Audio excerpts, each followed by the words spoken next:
Olá, meus queridos, tudo bem com vocês? Eu sou a professora Ana Júlia Cachan e venho aqui hoje, não sem antes agradecer o honroso convite da nossa querida presidente, doutora Patrícia Vanzolini, do presidente do Tribunal de Ética e Disciplina da OAB, doutor Guilherme Magri, para fazer parte aqui deste curso tão importante, capitaneado aí pelo doutor Aloysio, que trouxe a vocês toda a parte procedimental do Tribunal de Ética e Disciplina da OAB. Então, conversou com vocês a respeito de como funciona o processo disciplinar ético, como é que chega a representação, como é que isso é processado dentro do tribunal, quais são as fases, quais são os momentos, né, em que o advogado tem a oportunidade de se manifestar, de produzir as provas, quais são as penalidades que lhes são impostas na eventualidade de descumprimento de uma das normas aí do Código de Ética e Disciplina ou do Estatuto da OAB. Então, toda essa parte procedimental, ela foi abordada de forma brilhante pelo doutor Aloysio, que trouxe aí, né, todo o fluxograma do processo ético disciplinar. Cabe a mim aqui conversar um pouco com vocês a respeito de questões relacionadas ao direito material, às próprias infrações disciplinares ou então aquelas violações ao Código de Ética e Disciplina da OAB, que vão trazer para a gente, né, essas normas vão trazer para a gente os parâmetros de como eu tipifico uma infração, como eu caracterizo uma infração. Então, a gente vai falar aqui, né, iniciando aqui neste módulo, das principais infrações ético-disciplinares, daquelas que a gente observa no dia a dia do Tribunal de Ética e Disciplina da OAB. Eu hoje, né, ocupo a presidência da segunda turma disciplinar do Tribunal de Ética e Disciplina da capital, mas tenho aqui, né, uma experiência de mais de 10 anos como relatora de turma disciplinar, então é um pouquinho dessa nossa vivência, daquilo que a gente observa no dia a dia, na tramitação desses processos disciplinares. E trazendo então, né, dentro da regra, dentro daquilo que se estabelece como parâmetro de infração disciplinar, que é o artigo 34 do Estatuto da OAB, trazendo desse dispositivo aqueles pontos que são os pontos com maior relevância, com maior ocorrência no âmbito do Tribunal de Ética e Disciplina da OAB. Perfeito? Então vamos lá para iniciarmos então. Antes, né, de falarmos aqui das infrações disciplinares, queria apenas deixar a vocês aqui o meu contato, o meu Instagram e o meu e-mail, né, na necessidade aí de alguma informação adicional. Pois bem, nós vamos falar de infrações disciplinares e vamos falar também de violações a preceito do Código de Ética e Disciplina da OAB. São condições diferentes dentro do processo disciplinar, porque eu tenho aqui no Estatuto aquilo que se caracteriza efetivamente como uma infração disciplinar, para as quais eu tenho a penalidade já prevista lá nos artigos 36, 37 e 38 do Estatuto. Então, eu tenho a censura, eu tenho a suspensão e eu tenho, eventualmente, né, nas situações mais graves, a exclusão. Vamos colocar aqui, exclusão dos quadros da OAB, com a possibilidade aí, né, de acumulação eventualmente com a pena de multa. E a censura, lembram que pode ser convertida em ofício reservado, sem anotação nos apontamentos do representado, sem que isso conste lá do prontuário do representado. Então, para essas infrações disciplinares, eu tenho previsão específica no artigo 34, com a consequência já de acordo com o grau, né, de gravidade desta infração. O Código de Ética e Disciplina, ele traz lá preceitos éticos que também, na hipótese de violação, vão ensejar a aplicação da pena de censura, que pode eventualmente virar uma pena de suspensão. A gente não precisa voltar nesse ponto, porque você já conhece a regra, mas apenas para relembrá-lo, a pena de suspensão que vai se dar apenas nos casos de reincidência, porque a pena originalmente para as hipóteses de infração ao Código de Ética e Disciplina da OAB é a pena de censura, ok? Muito bem, então vamos lá para o artigo 34. Ó, a gente vai para o artigo 34 e no fim a gente vai falar de uma questão que está envolvendo o Código de Ética e Disciplina da OAB. Mas o que eu queria chamar a atenção de vocês já desde o início? O Código de Ética e Disciplina da OAB, ele trabalha paralelamente ao Estatuto, muitas normas se complementam. Então, quando eu vou falar, por exemplo, de honorários advocatícios, eu tenho regras no Estatuto da OAB e eu tenho regras no Código de Ética e Disciplina da OAB.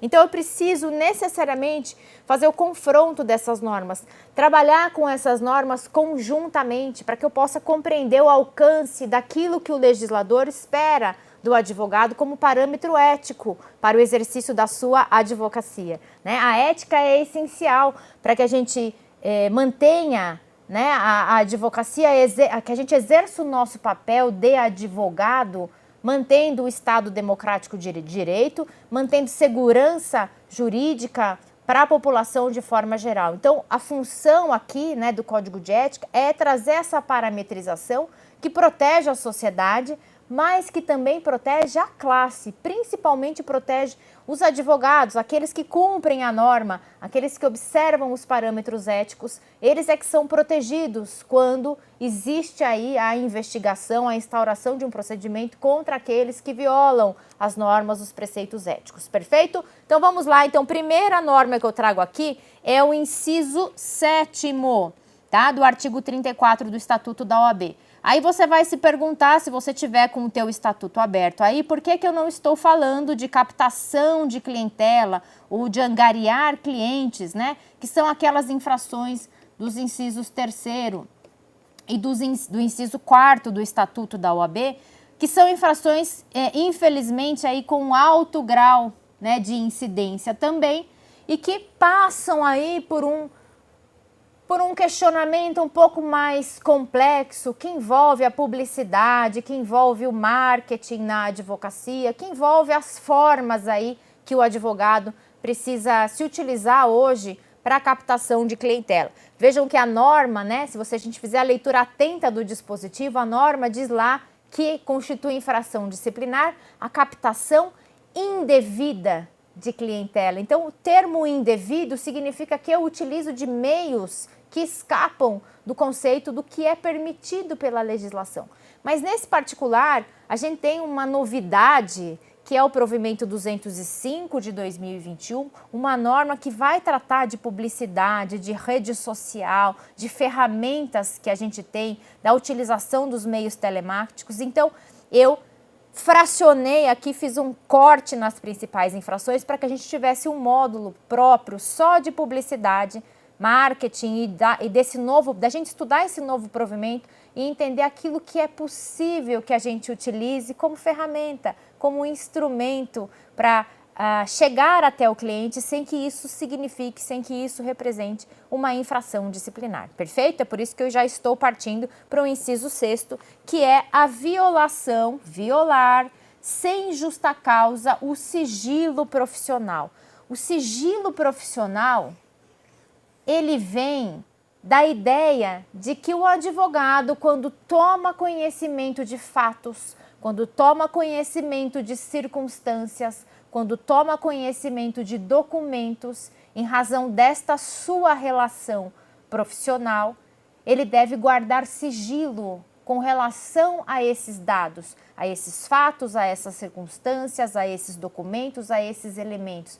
Ele não pode se utilizar desta informação em outros processos judiciais, especialmente se for para uma advocacia contra esse seu ex-cliente ou contra esse seu ex-empregador, né, de quem ele teve acesso a informações privilegiadas, a informações que ele, por força da disposição legal, deve guardar sigilo. Então, se eu violo o sigilo profissional, eu cometo uma infração disciplinar. Olha só, isso a gente vai buscar lá no Código de Ética e Disciplina, lá nos artigos 35 e seguintes do Código de Ética e Disciplina, que vão trazer para a gente aqui um parâmetro daquilo que se deve daquilo que deve pautar a conduta do advogado nesta questão relacionada ao sigilo profissional. Então, ele deve guardar sigilo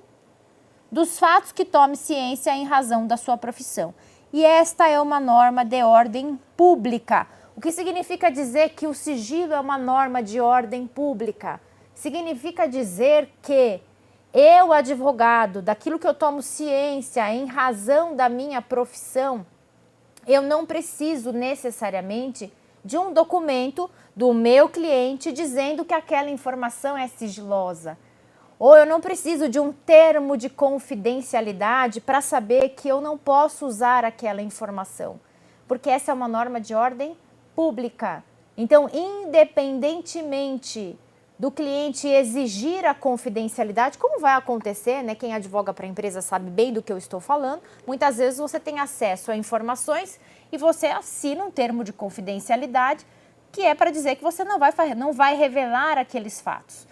Mas essa não seria nenhuma necessidade, porque se a norma é de ordem pública, o cliente está protegido de qualquer modo, independentemente de qualquer documentação que se faz, obviamente, por cautela. Então, devo guardar sigilo, não vou usar isso contra o meu cliente, não vou usar essa informação que eu obtive profissionalmente. E olha só, eu tenho lá na própria regra algumas exceções, que são as circunstâncias excepcionais que configurem justa causa. Então, se eu sou obrigada a guardar o sigilo, mas alguma circunstância excepcional que justifique, que signifique justa causa, eu vou poder fazer a utilização disso. Exemplo, tá? Isso aqui não é um rol taxativo, é um rol exemplificativo. Grave ameaça ao direito à vida ou à honra ou que envolvam defesa própria. Então, se eu, advogado, tenho informações que eu deveria guardar sigilo, mas que a utilização delas pode afetar o meu direito de defesa em determinada demanda em que eu esteja na condição aí de réu, aí eu tenho justa causa para violar esse sigilo profissional ao qual eu estou obrigado por força da norma. Perfeito? Olha só, ao postular contra ex-cliente ou ex-empregador em nome de terceiros, deve resguardar o sigilo profissional, tá? Uma regrinha que está lá no artigo 21. Ex-cliente ou ex-empregador é o que acaba aparecendo mais em termos de demanda, né, de representações aqui no âmbito do processo disciplinar. Então, o que o TED recebe de reclamação de advogado com relação a essa questão do sigilo? Que ele utilizou informações a que ele teve acesso em razão da sua profissão contra esse cliente, esse ex-cliente ou contra esse ex-empregador. É mais ou menos a história de um advogado que, num processo, por exemplo, de divórcio, advoga tanto para a mulher quanto para o homem, para ambos os cônjuges ele advoga. Depois, superado esse processo de divórcio, então ele opta por uma das partes e acaba ingressando com uma sobrepartilha ou com uma outra discussão, por exemplo, relacionada a alimentos ou a visita ou, enfim, outras questões negociais que talvez nem estejam ligadas propriamente ao processo do divórcio, mas que envolvam questões patrimoniais. Então, essas são questões que chegam com alguma frequência ao Tribunal de Ética, as turmas disciplinares para julgamento. E aí, trouxe aqui para vocês, para a gente poder ilustrar um pouquinho daquilo que a gente fala, algumas decisões, né, judiciais, decisões do tribunal, desculpem, a respeito, né, dos limites éticos. Então, trago aqui uma decisão recente. Essa é uma decisão da turma deontológica, né? Então, apenas para registro, né, o tribunal é dividido em turmas disciplinares, né, cuja competência determinada aí pelo regimento interno do Tribunal de Ética está associada à região, né? Então, é por divisão geográfica a competência das turmas disciplinares, mas a gente tem a primeira turma disciplinar, que é a turma deontológica. A turma deontológica, ela faz o que a gente chama de consulta em tese. Ela não julga casos concretos, ela julga em tese, tá? Aqui eu tenho uma consulta a respeito do sigilo profissional, ó, advocacia contra ex-cliente, limites éticos. A atual jurisprudência deste tribunal é no sentido de que a advocacia contra antigo cliente somente é possível em causas diferentes das que patrocinou e, além disso, se não houver necessidade ou risco de uso de qualquer dado revestido pelo sigilo profissional. E ainda, se inexistir o risco de vantagens ilegítimas decorrentes da advocacia anteriormente exercida em favor do antigo cliente, independentemente do lapso temporal decorrido.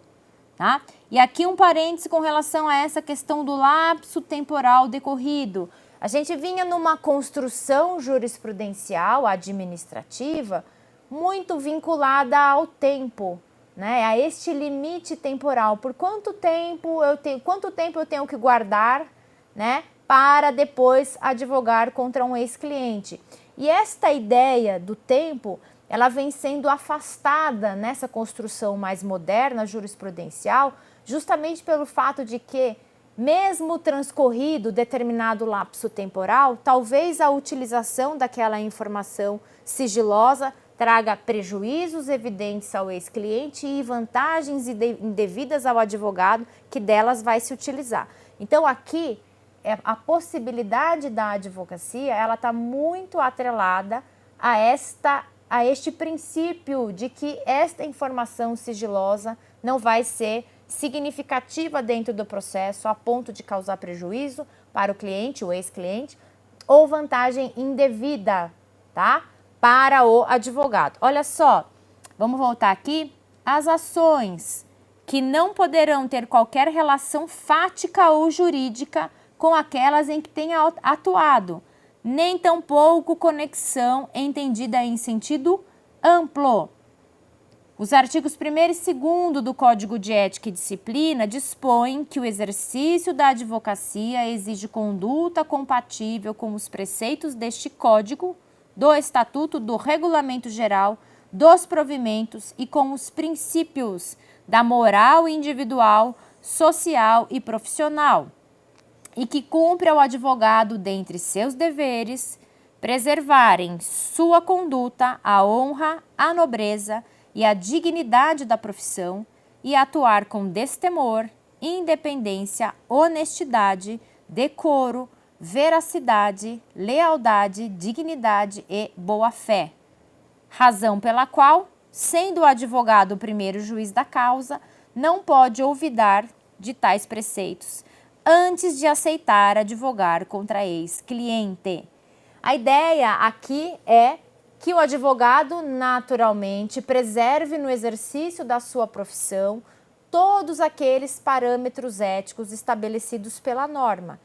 E considerando o advogado, aqui a expressão é da primeira turma deontológica, né, entre aspas, o advogado primeiro juiz da causa, que esta análise do quanto a informação a que ele teve acesso em razão da sua profissão pode afetar aquela ação que vai ser aquela ação que ele vai propor contra esse ex-cliente, é que vai ser para ele o parâmetro para aceitar ou não aquela demanda, né? E esse é um exercício que nós, advogados, devemos fazer antes da propositura da ação, né? Não é um raciocínio que deve acontecer no curso da demanda. A gente precisa fazer isso com a antecedência necessária para saber se de fato aquela demanda fica afetada, né, pelas informações que nós tivemos acesso em razão do sigilo profissional. Perfeito? Seguimos aqui com mais uma jurisprudenciazinha. Ó, advocacia contra ex-cliente. Não há jubilação ou impedimento ético sobre a possibilidade do advogado patrocinar causas contra o ex-cliente, desde que sejam com fundamentos jurídicos diversos das que havia patrocinado a favor do mesmo, que não sejam contra atos ou fatos jurídicos de que tenha participado e ainda que não envolvam o uso de informações privilegiadas, obtidas ou segredo profissional. Então, a ideia realmente é que a gente faça essa análise pontual. Aqui, antes da gente seguir, só fazendo um pequeno parêntese, né? Quando a gente traz as decisões das turmas, da turma deontológica, do Conselho Federal, das turmas disciplinares, o propósito é ilustrar um pouquinho como é que o tribunal enxerga, né, a aplicação desta regra. Mas percebam que são situações muito relacionadas à casuística, aqui especificamente ao caso concreto. É preciso que se analise dentro desse processo ético disciplinar se de fato aquela informação a qual ele teve acesso em razão da sua profissão, de fato está afetando o julgamento daquela demanda e representa então essa vantagem indevida ou este prejuízo ao seu ex-cliente. Vejam que a gente precisa analisar, né, os elementos do caso concreto, mas a decisão aqui é um parâmetro importante para a gente entender como funciona a dinâmica do tribunal, como é que o tribunal enxerga, né, como é que o tribunal avalia este tipo de discussão. Perfeito? Seguimos aqui então, deixa eu avançar, para uma das infrações também de alta, de realmente prejudicar por culpa grave interesse confiado ao seu patrocínio. Essa é uma infração disciplinar que ela tem uma alta incidência no âmbito do Tribunal de Ética e Disciplina da OAB, até porque ela é uma infração que envolve uma série de possibilidades. Eu preciso, para que a figura típica se verifique do prejuízo, e eu preciso também da culpa grave. Prejudicar por culpa grave interesse confiado ao seu patrocínio. A relação cliente-advogado é uma relação construída com base na confiança. Então, é a confiança o elemento essencial da relação advogado-cliente. A confiança é como um cristal, né? Quando esse cristal trinca, você não consegue recompor. Você não consegue recompor essa relação quando ela é uma relação que fica comprometida. A confiança, gente, é uma confiança recíproca. O cliente confia no advogado e o advogado confia no cliente. Ok? Então, a gente também precisa olhar para o nosso cliente com este viés de que esta é uma relação construída na base da confiança. Se por alguma razão eu não confio naquilo que o cliente me traz como informação ou como elemento, isso compromete o exercício, a continuidade da minha relação, a continuidade do meu patrocínio dos interesses dele. Então, eu vou olhar sempre a confiança com por esses dois olhares, né? O olhar do advogado e o olhar do cliente. Agora, se eu rompo, se eu prejudico aquele interesse que ele me confiou, quer dizer, com base na confiança, e eu prejudico este cliente, então eu vou responder por esta infração disciplinar. O prejuízo por culpa grave, ele vai envolver uma série de possibilidades. Desde o advogado que se propõe a propor uma demanda e não ingressa com essa demanda. O advogado que deixa de comparecer a uma audiência de instrução, cuja prova a ser produzida era essencial ao deslinde daquela demanda, daquele feito. O advogado que deixa de interpor, por exemplo, um recurso de apelação. O advogado que deixa de cumprir uma determinação judicial, então o juiz vem lá intimando 1, 2, 3 vezes para aditamento da inicial e o advogado não promove o aditamento da inicial e o processo é extinto sem julgamento de mérito, muitas vezes afetando o direito do cliente, né, afetando prazos decadenciais ou prazos prescricionais. Então, exemplificando, o cliente procura o advogado para propor uma demanda de indenização. Vou contar um caso aqui em tese.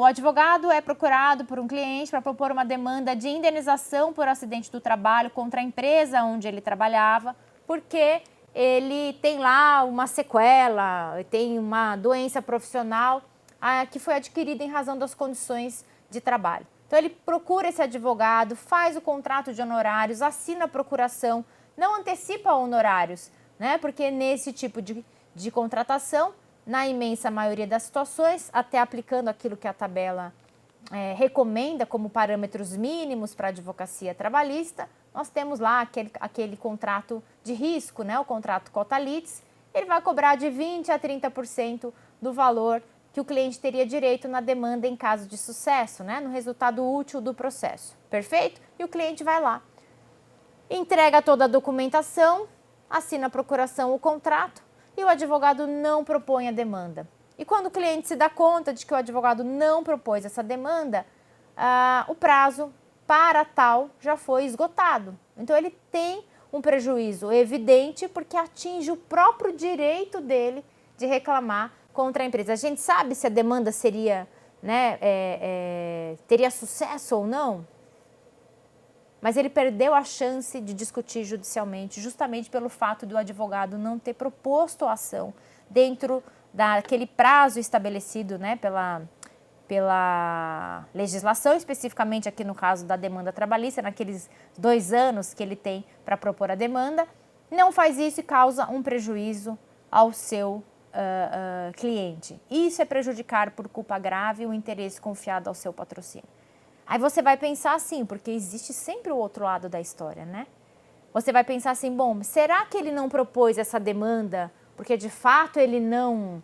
Ele colocou lá num canto do escritório dele, ele esqueceu, ou ele de fato pegou a procuração e não propôs? Ou será que ele havia solicitado para o seu cliente que apresentasse documentação adicional que ele entendia essencial para aquela demanda? Então, apesar da procuração, apesar do contrato, aquela demanda não estava madura para ser proposta, dependia de complementação de documentação pelo cliente. Quem define tecnicamente se determinada sentença deve ser recorrida ou não, quem define tecnicamente qual é a melhor estratégia a ser adotada dentro de um processo judicial é o advogado, não o cliente. É o advogado que define de que modo ele vai proceder dentro do processo judicial.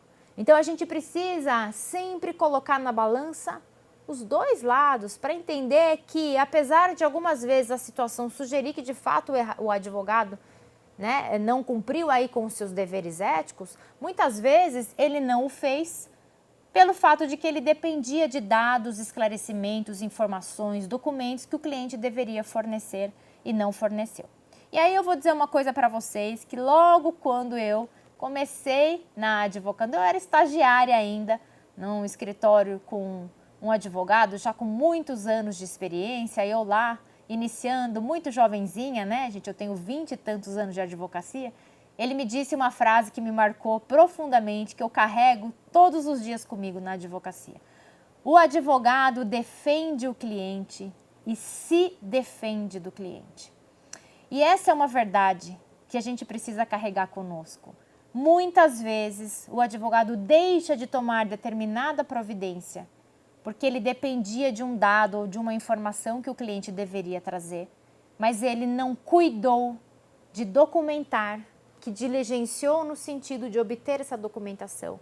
Ele não cuidou de documentar, que solicitou ao seu cliente que apresentasse essa documentação. Esse é um cuidado que a gente tem que ter. Porque se a gente não vai ficar trabalhando nos processos disciplinares sempre com o que o cliente fala e o que o advogado responde, sem que a gente tenha informações documentais, registros documentais. O advogado deve passar ao seu cliente, ele deve transparecer ao cliente todos os riscos da demanda. O cliente precisa saber necessariamente tudo aquilo que pode acontecer em razão dessa demanda, para o bem e para o mal. Se eu ganhar vai ser assim, e se eu perder vai ser assado, quais são as possibilidades, quais são as dificuldades, quais são os elementos que são essenciais. Como é que eu faço muitas vezes isso? Eu vou fazer isso, se o caso for crítico, eu posso pegar uma assinatura dele lá no termo de entrevista, eu posso documentar. Eu faço lá no meu escritório, por exemplo, só para exemplificar, gente, assim, a título de exemplo, não de sugestão que vocês devam fazer exatamente aquilo que eu faço. Mas eu tenho lá uma situação, eu tenho muitas demandas contra a Previdência Social, eu tenho lá uma situação que na tutela antecipada de benefício previdenciário, eu corro o risco do cliente ter que devolver. Por quê? Porque é um entendimento do Superior Tribunal de Justiça. Ele tem lá, né, um julgamento de um tema representativo de controvérsia que diz que esse cliente pode precisar devolver se a tutela for cassada no curso do processo judicial, porque ele divide a boa-fé, aqui na boa-fé subjetiva e na boa-fé objetiva, e ele diz que na tutela antecipada a decisão é precária e a parte, né, não obstante seja hipossuficiente, tem essa consciência de que aquela decisão pode ser modificada. O que eu digo para o meu cliente? Que aquela decisão pode ser modificada. Ele assina um termo de que ele está ciente, de que eventualmente no futuro, se a decisão for modificada, ele pode ser compelido pelo sistema a devolver esses valores que ele recebeu a título de tutela antecipada, como forma de me proteger de que eu alertei o cliente e também de proteger o próprio cliente, para ele ter essa ciência, essa consciência do risco que ele corre recebendo essa tutela antecipada. Então, quando a gente faz com clareza, com transparência e com consciência, a gente tem riscos menores para enfrentar nessa relação, que é uma relação construída com base na confiança, mas que envolve pessoas. E sempre temos essa dificuldade nesse tipo de relação, porque as pessoas são diferentes, especialmente o nosso cliente é diferente da gente, pensa de forma diferente. Então, a gente precisa, sim, tomar determinadas cautelas para evitar que a gente tenha que enfrentar discussões relacionadas ao exercício do nosso trabalho, que nos é tão caro, né, no sentido de ser aquilo, né, para o que nos preparamos, estudamos e fazemos isso com constância e temos, né, e exercemos esse trabalho com dignidade, consciência absoluta da nossa responsabilidade social e não queremos enfrentar esse tipo de debate, esse tipo de discussão. Então, aquela cautelazinha não faz mal a ninguém. Perfeito? Voltamos aqui então, ó. Qual é a infração? Prejuízo por culpa grave. Como é que eu vou caracterizar a infração? Se todos os elementos da figura típica estiverem presentes naquela conduta do advogado, tá? Aí, eu trago aqui na sequência uma das infrações que acaba muitas vezes aparecendo paralelamente ao prejuízo, que está lá no inciso 11. Abandonar a causa sem justo motivo ou antes de decorridos 10 dias da comunicação da renúncia. Então, eu tenho também, além do prejuízo por culpa grave, o abandono. Abandonar o processo, não apareci mais no processo judicial, o juiz fica me intimando para manifestação e eu simplesmente não me manifesto. Sumo no processo, sumo da vida do cliente. Eu renunciei? Não. A procuração foi revogada? Não. Mas eu não apareço e não promovo as diligências ou os atos processuais que seriam da minha responsabilidade em razão do contrato de honorários que eu firmei. Isso é abandono. Tá? Então, abandonar sem justo motivo ou antes de decorridos 10 dias da comunicação de renúncia. Por que isso? Porque está na própria regra que quando ocorre a renúncia por parte do advogado, ele precisa responder, ele responde pelo processo nos 10 dias seguintes, né, até que o teu ex-cliente constitua um novo patrono para aquela causa, tá? E quando eu vou falar no prejuízo, além de tudo aquilo que se pode promover dentro da ação, como eu disse a vocês, de prazos, estratégias e tudo mais, eu preciso me preocupar aqui, ó, com as regrinhas do artigo 9º e seguintes do Código de Ética e Disciplina da OAB, que vão tratar das relações com o cliente, de como eu devo me comportar nesta relação, nesta minha relação com o meu cliente. Perfeito? Para o artigo, ó, a gente falou do artigo 34 lá do 7º, né, que é do sigilo profissional. A gente fala do 9 e do 11 agora, que são as infrações do prejuízo por culpa grave ou do abandono, né, essas até com um grau de incidência maior, né, do que o sigilo profissional. Para essas infrações, originalmente nós temos a previsão da pena de censura, tá? Que pode, inclusive, ser convertida em advertência em ofício reservado sem anotação, se o nosso representado, né, se o advogado não tiver, ou tiver, né, uma circunstância atenuante, como, por exemplo, ele não tem nenhuma penalidade anterior. Então, ele tem lá na ficha, né, nos antecedentes dele, apenas e tão somente esta infração. E aí a pena de censura pode ser convertida em advertência. Se for um caso de reincidência em infração disciplinar, aí, como vocês viram lá com o professor Aloísio, nós passamos a aplicação de uma pena de suspensão. Perfeito? Como é que o tribunal olha as questões aqui, né, de prejuízo por culpa grave? Esta é uma decisão do Conselho Federal, tá? Uma decisão do Conselho Federal. Olha só, prejudicar por culpa grave, interesse confiado ao seu patrocínio e abandono de causa sem justo motivo. Percebem? Essas infrações, elas acabam muitas vezes correndo de forma paralela. Aqui, o que aconteceu nesse caso especificamente? O advogado perdeu um prazo para recurso, tá? Infração disciplinar configurada.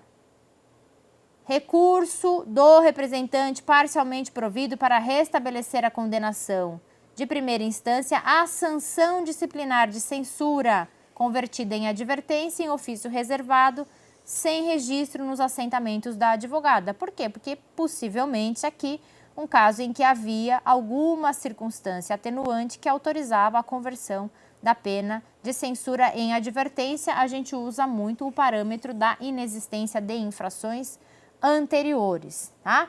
Vamos avançar aqui para mais uma decisão também do Conselho Federal. Vou colocar aqui que talvez não fique claro. Decisão do Conselho Federal, tá? Não demonstração do prejuízo e nem comprovação da falta grave na conduta do advogado. Olha só, o advogado é o profissional capacitado para eleger o momento oportuno e adequadamente técnico, estratégico para o pedido. Eventual divergência entre advogado e cliente poderá gerar a renúncia ou a revogação de poderes. Aqui, o que houve? Né, o Conselho Federal interpretando que na situação de fato aqui debatida, aquilo que se poderia atribuir ao advogado como abandono ou prejuízo por culpa grave, na verdade decorria de uma estratégia do advogado. Às vezes ele fala, eu vou esperar mais um pouquinho para propor essa ação. Eu vou esperar um pouquinho para propor essa ação, por quê? Porque eu quero levantar o valor da causa. A gente sabe hoje que os juizados especiais, cíveis, federais, eles têm uma competência absoluta em razão do valor da causa. Então, falta só um pouquinho para eu superar o limite do juizado e poder propor numa vara essa ação. E eu entendo, advogado, que estrategicamente esta postura é mais adequada. Por quê? Porque o entendimento da turma, né, recursal é desfavorável para esta tese que eu vou demandar. E que se eu deixar para discutir isso no âmbito das varas, eu tenho aqui os tribunais com um posicionamento mais favorável a este tipo de demanda. Então foi uma estratégia do advogado esta demora que afeta o valor da causa muitas vezes, quando tem prestação aí de trato sucessivo. Só para exemplificar, tá? Para ficar um pouquinho mais fácil da gente tirar aqui do abstrato e colocar na vida real a infração do prejuízo por culpa grave, né, do interesse confiado ao seu patrocínio. Perfeito? Seguimos aqui então. Mais uma decisão também do Conselho Federal.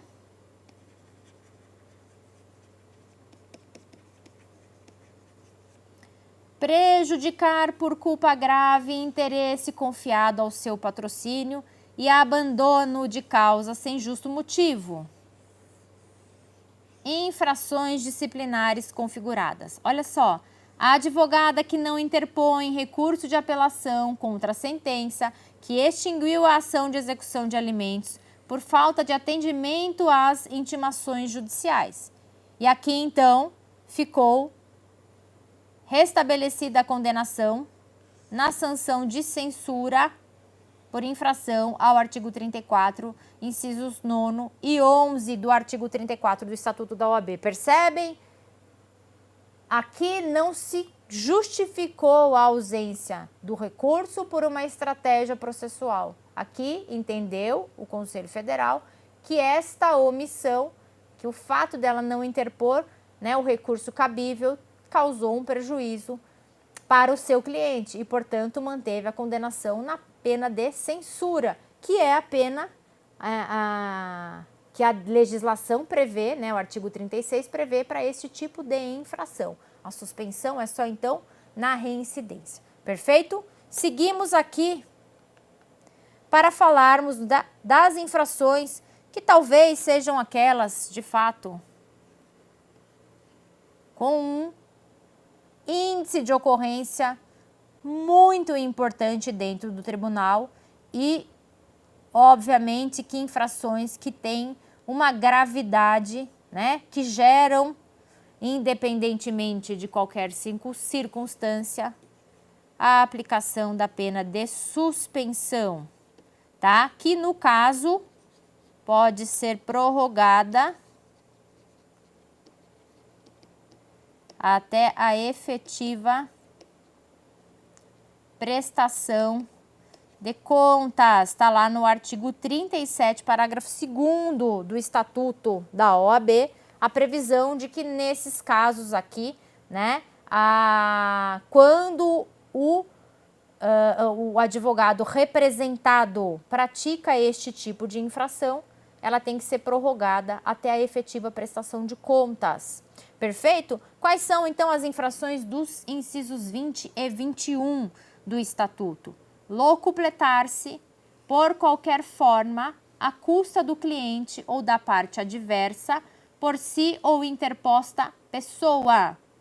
Vamos riscar aqui que tem um Mzinho a mais, tá? Locupletar-se. O locupletamento significa o quê? Que eu recebi um dinheiro e não fiz o repasse devido.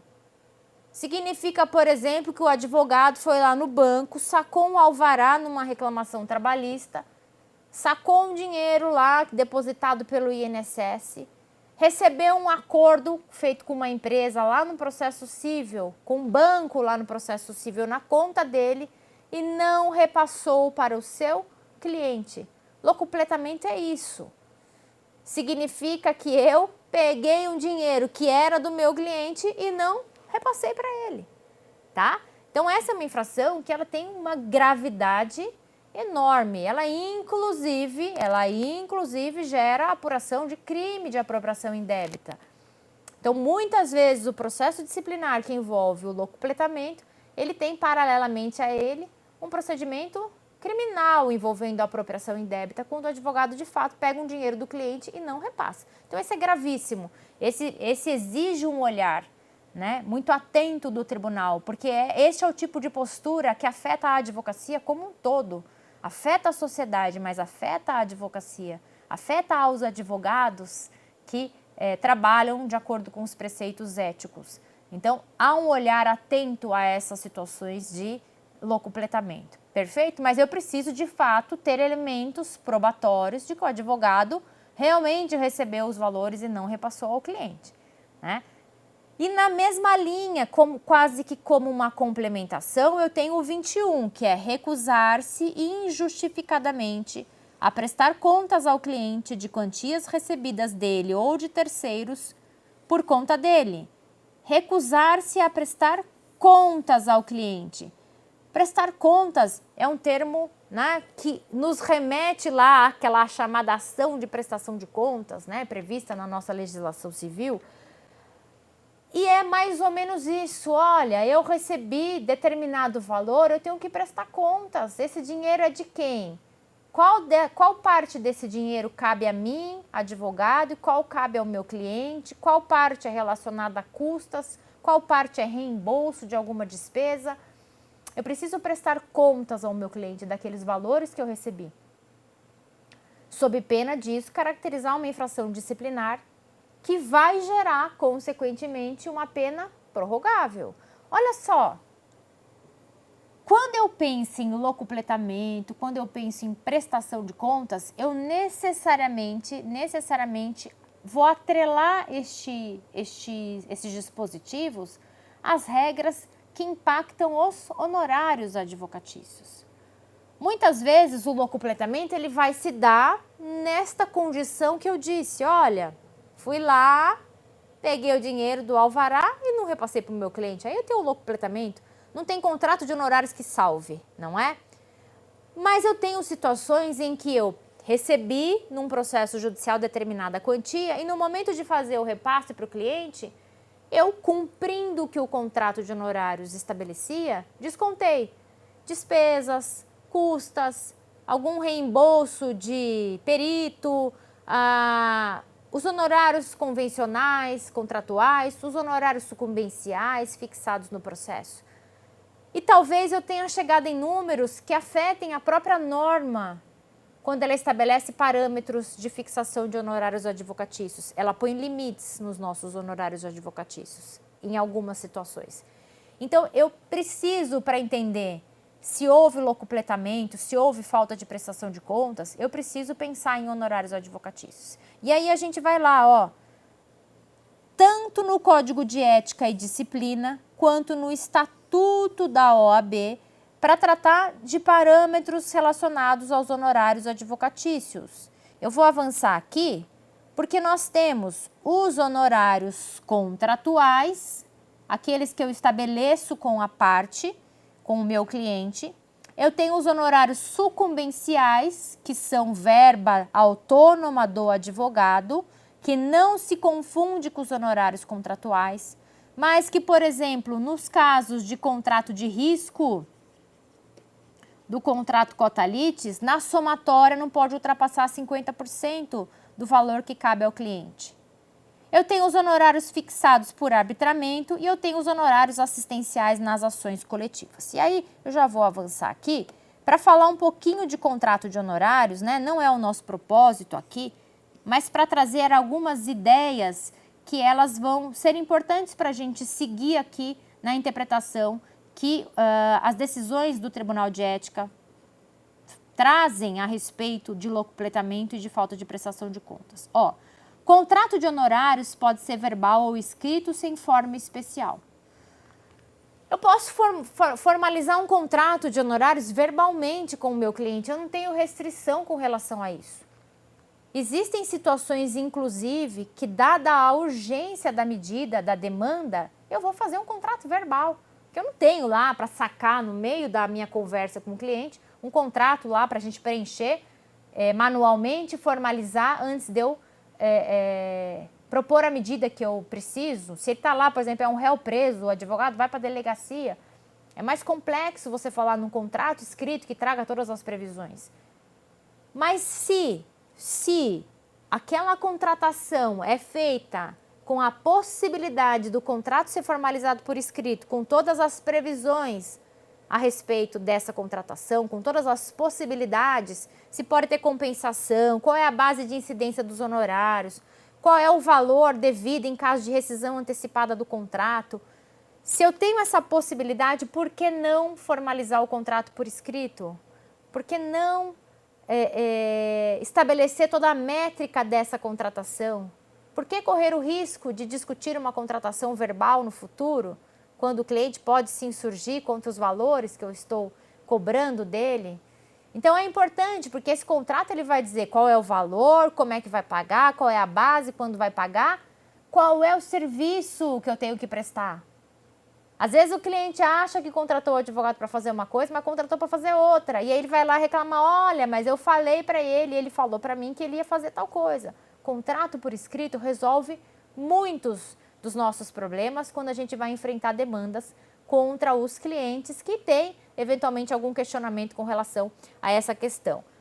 Compensação. Posso compensar? Posso, desde que eu tenha autorização do cliente no contrato. Então, essa autorização, ela vem no contrato ou ela vem por um termo específico posterior? Compensação é o quê? Olha, eu faço vários processos para esse mesmo cliente. Aí ele tinha que me pagar R$2.000 porque eu fiz lá um contrato para ele. E ele não me pagou esses R$2.000, ele disse para mim assim, tudo bem, porque eu tenho aquele processo para receber de restituição de crédito tributário. O que você faz? Quando eu receber aquele crédito, você desconta esses R$2.000, faz compensação. Eu peguei de um processo, um crédito que eu tenho, de honorários, e vou compensar em outro processo desse mesmo cliente. Posso?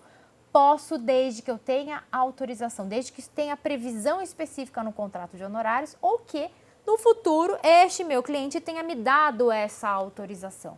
Se ele não me der essa autorização, a compensação é considerada uma compensação ilegal e pode gerar para você penalidade, né, por descumprimento de preceito ético disciplinar. Então, compensação deve constar especificamente no contrato. Se acontecer no curso da relação, a gente faz uma autorização específica do cliente para que aquela compensação aconteça.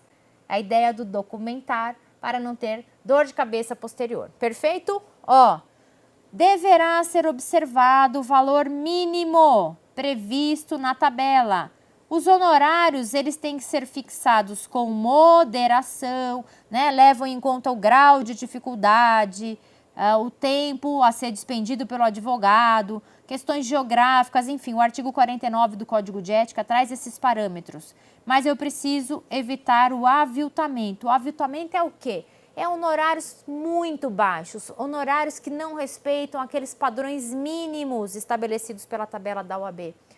Porque honorários abaixo da tabela, abaixo desses padrões mínimos, desses parâmetros mínimos, são considerados uma concorrência desleal, são considerados o quê? Uma captação de clientela. Se a tabela estabelece que o mínimo é 20% e você cobra 8%, o que é que você está praticando? Captação de clientela, concorrência desleal no mercado.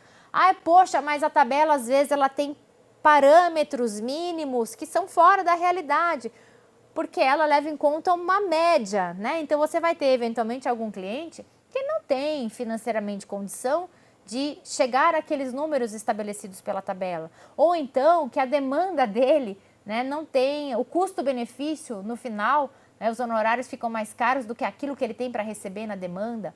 Então a própria tabela vai dizer lá que em situações excepcionais, né, que exista uma justificativa plausível para que você fixe em parâmetros inferiores, tudo bem, desde que isso não represente aviltamento dos honorários. Então, honorários sempre fixados, observando a tabela mínima e com moderação, sem o exagero, ok? E aí, seguindo, nós temos o contrato que tem essa cláusula chamada cláusula cota litis. Esse contrato é o contrato de risco. Esse é o contrato que eu brinco que o cliente entra no mesmo barco do advogado.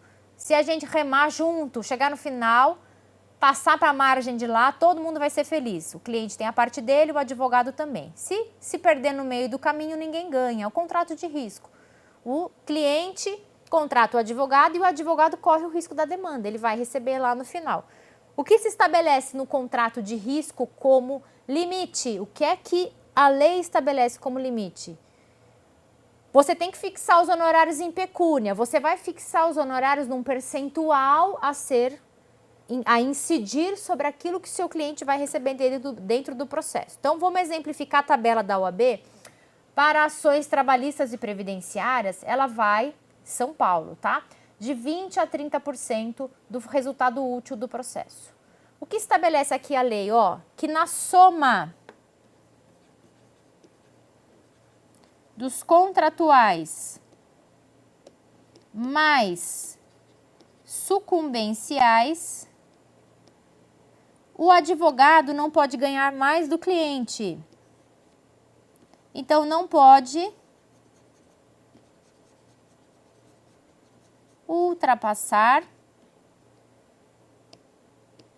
50%. Fixei 30% de honorários lá numa demanda previdenciária, por exemplo. Mas olha só, aí teve muito recurso, o juiz fixou os honorários em 15%, depois teve uma sucumbência lá na fase de execução, e na somatória deu 55% para o advogado, 45% para o cliente. Pode? Não. Não pode, porque quando eu somei os contratuais e os sucumbenciais, eu ultrapassei a parte do cliente, eu não posso. Ele tem que ganhar mais do que eu. Traduzindo, né, numa linguagem bem simplificada, o cliente tem que ganhar mais do que o advogado no processo. Essa é a regra do contrato de risco. Então, a tabela vai estabelecer lá o 20% e 30% como parâmetro mínimo. Mas eu preciso entender que isso está atrelado a essa regra, né, que é do Código de Ética, dizendo que eu não posso ganhar mais do que o meu cliente. Este é o limite que vai se trazer para os honorários neste tipo de contratação, que é a contratação de risco, né, que a legislação chama de contrato cota litis. Ok? Vamos avançar aqui, ó, para ver como o Conselho Federal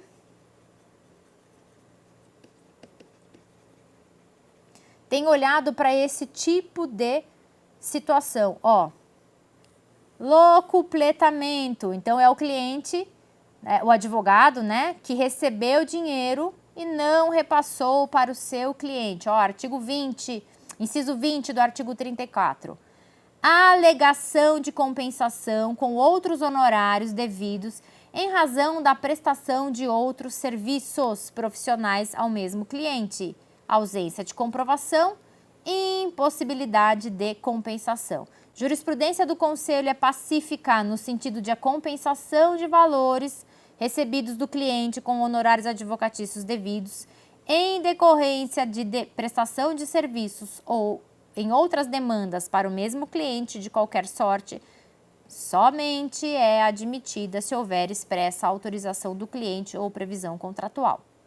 Não sendo a hipótese dos autos, visto que o advogado se apropriou de valores recebidos para ajuizamento de demanda, passando o respectivo recibo e depois se apropriou dos valores recebidos sob a alegação de tratar-se de quitação de honorários devidos pela prestação de outros serviços, tá? Então, aqui é uma sentença, uma decisão, ó, recente, muito recente, onde se entendeu caracterizado o locupletamento, vejam só, porque o advogado fez uma compensação de honorários que não era autorizada, porque ele não tinha previsão contratual nem autorização expressa do seu cliente para fazê-lo.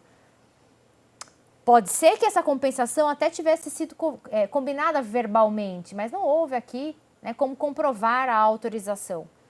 Então, a importância, mais uma vez, da gente documentar as questões que envolvem esta relação cliente-advogado quando são temas, né, com essa sensibilidade como é aqui, tá? Aqui da primeira turma deontológica.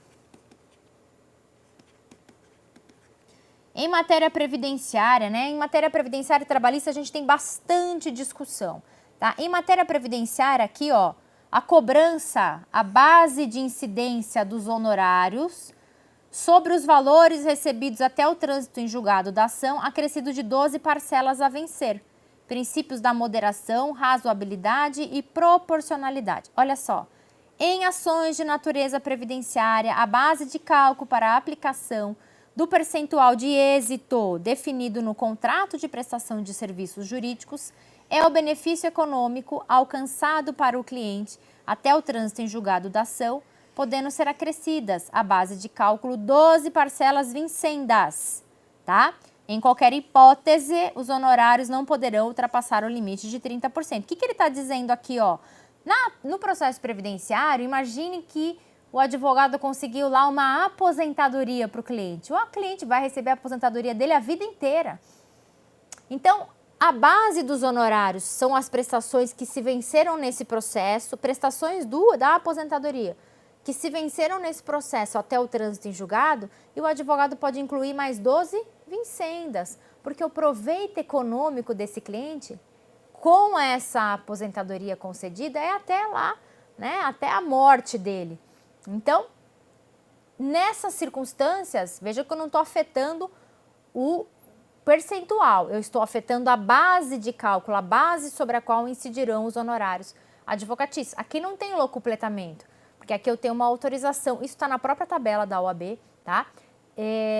Eu tenho uma autorização para que essa base de honorários seja composta também por 12 prestações vincendas do benefício concedido, ok? Seguimos aqui, só mais um. Aqui tem uma questão de... Deixa eu só pular essa parte da nulidade aqui, para a gente chegar, ó. Locupletamento e recusa injustificada à prestação de contas. Prova cabal nos autos do levantamento do alvará pelo advogado. Ausência de repasse da quantia devida ao cliente. Infrações disciplinares configuradas, recurso não provido. Ele, cliente, provou que o advogado levantou o alvará e não repassou a verba devida ao cliente. Neste caso, então, eu tenho a caracterização do locupletamento e da ausência de prestação de contas. Locupletamento, ó, ausência de materialidade da infração de locupletamento e de recusa injustificada à prestação de contas. Repasse dos valores que entendia ser de direito do cliente após 3 meses do levantamento por meio de depósito bancário, sob a justificativa de impossibilidade de localização do cliente, subsistindo nesse caso a conduta de violação ao artigo 34, inciso 9, que a gente já estudou, que é o prejuízo por culpa grave, porque restou demonstrado, então, prejuízo pela demora no repasse. Então, recurso parcialmente provido para desclassificar a conduta para o inciso 9, combinando com a sanção de censura, sem conversão em face à reincidência. O que aconteceu aqui? O que tem acontecido? E esse é o entendimento que o Conselho vem trazendo, né, para este tipo de situação. Às vezes o advogado demora um pouquinho para repassar os valores para o cliente, porque não acha o cliente. Aí ele faz depósito, ou faz depósito bancário, às vezes faz até depósito judicial, né, ou ação de consignação, enfim. Algumas vezes existe um desacerto entre o advogado e o cliente com relação ao valor que é devido a cada um. E aí eles vão demandar com relação, eles discutem com relação a isso e se compõem. Nesses casos, eu não tenho mais o locupletamento, porque o locupletamento é quando eu pego alguma coisa que não é minha e não repasso. Se eu demorei um pouco para repassar, ou se eu me acordei com um cliente no que diz respeito ao valor, o Conselho Federal tem desclassificado para o prejuízo por culpa grave.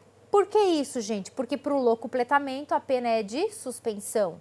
Para o prejuízo por culpa grave, a pena é de censura, uma pena mais branda, que no entendimento do Conselho, né, na minha opinião, com acerto, é a pena mais indicada para o advogado que por qualquer circunstância demorou um pouquinho para passar o dinheiro para o cliente, né? Porque às vezes não acha, às vezes o cliente não quer passar o número da conta e fica esse desacerto, esse desencontro, mas o advogado a todo momento mostrando a sua boa-fé em fazer o repasse daquilo que entende que é devido ao cliente. Perfeito? Seguimos aqui. Aqui só trazendo para vocês, ó, são várias decisões, né, do Conselho Federal. Se você lançar essa temática lá na consulta a decisões do Conselho Federal, você vai perceber, ó, que sempre que ele tiver o repasse em atraso, ele vai desclassificar para o inciso 9, tá? Aqui temos um locupletamento e recusa injustificada à prestação de contas, tá? Vamos lá, ó. Infrações configuradas, discussão judicial envolvendo os valores levantados pelo advogado. Condenação do advogado a pagar ao cliente em ação de prestação de contas. O que o tribunal fez aqui, ó? Afastou a prorrogação da suspensão até a efetiva prestação de contas, né? Até a efetiva satisfação da dívida. Por que isso?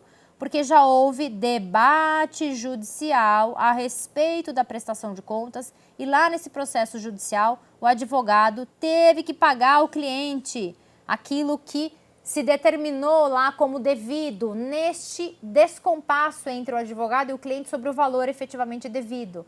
Então, quando eu tenho uma demanda judicial e se resolve na demanda judicial esse descompasso entre o devido, né, pelo que o advogado entendia que era devido e o que o judiciário definiu que era devido, e ele paga lá, então eu não vou prorrogar a suspensão aqui até a efetiva satisfação da dívida. Perfeito? Tranquilo? Seguimos, tá? Para esta infração, que é a infração prevista lá no Código de Ética e Disciplina. Então, ela não está no artigo 34 da OAB, ela está no Código de Ética e Disciplina. Então, é violação de preceito ético, o que gera uma pena de censura, suspensão só na reincidência, tá? Ao mesmo tempo em que preservará seus direitos e prerrogativas, o advogado observará o dever de urbanidade. O dever de urbanidade é o quê? Manter uma linguagem escorreita e polida, bem como observância da boa técnica jurídica. Regrinha lá do artigo 22 e seguintes do Estatuto da OAB. Dever de urbanidade é aquele dever que nós temos de dentro do processo, dentro da condução do processo, nos atos judiciais que a gente tem de respeito à parte adversa, ao magistrado, ao Ministério Público, à Defensoria, a todos aqueles atores do processo judicial. É de manter uma linguagem escorreita, é de atuar com lanheza, ou seja, eu não vou usar expressões ofensivas dentro de um processo judicial, né? Eu não vou me exceder dentro do processo judicial. Vejam que, ao mesmo tempo em que eu preservo as minhas prerrogativas, que é o meu direito de me manifestar, é o meu direito de defesa, é o meu direito de me posicionar dentro dos processos. É o meu direito de, por exemplo, caso eu seja ofendida dentro de um processo, caso o advogado seja ofendido dentro de um processo judicial pelo magistrado, pela parte adversa, pelo Ministério Público, pela Defensoria, é o direito que ele tem de se posicionar, é o direito que ele tem de se defender, é o direito que ele tem lá de exigir os desagravos. Ao mesmo tempo que eu tenho todos esses direitos, eu também tenho o dever de me posicionar no processo de maneira, né, que eu me torne merecedor aí do respeito que é imputado à advocacia em razão da atividade que desempenhamos. A urbanidade é isso. Muitas vezes é um trabalho muito árduo, no caso concreto, você entender se você fazer essa separação, né, do que é efetivamente o direito de defesa, do quando eu escapo do direito de defesa, quando eu cometo esse excesso, quando eu abuso dentro do processo e cometo aí, né, algo que possa ser, pratico qualquer ato ou me manifesto de maneira ofensiva a quem quer que seja dentro do processo judicial. E aí trouxe aqui para vocês, né, sobre o dever de urbanidade do Conselho Federal. Manifestação do Conselho Federal, olha só, violação ao dever de urbanidade. A advogada que ofende cliente na sede de seu escritório. Fatos devidamente comprovados, tá? Aí, impedimento, tal. E vem aqui. Fala da prescrição e depois condenação à sanção disciplinar de censura convertida em advertência mantida. Vejam, a advogada que ofendeu o cliente.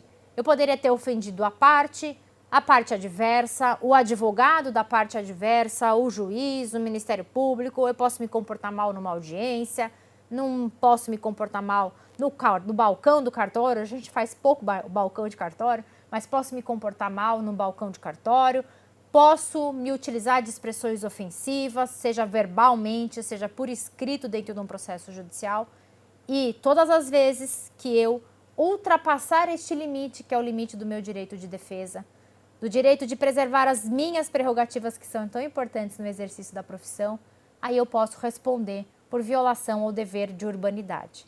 Perfeito?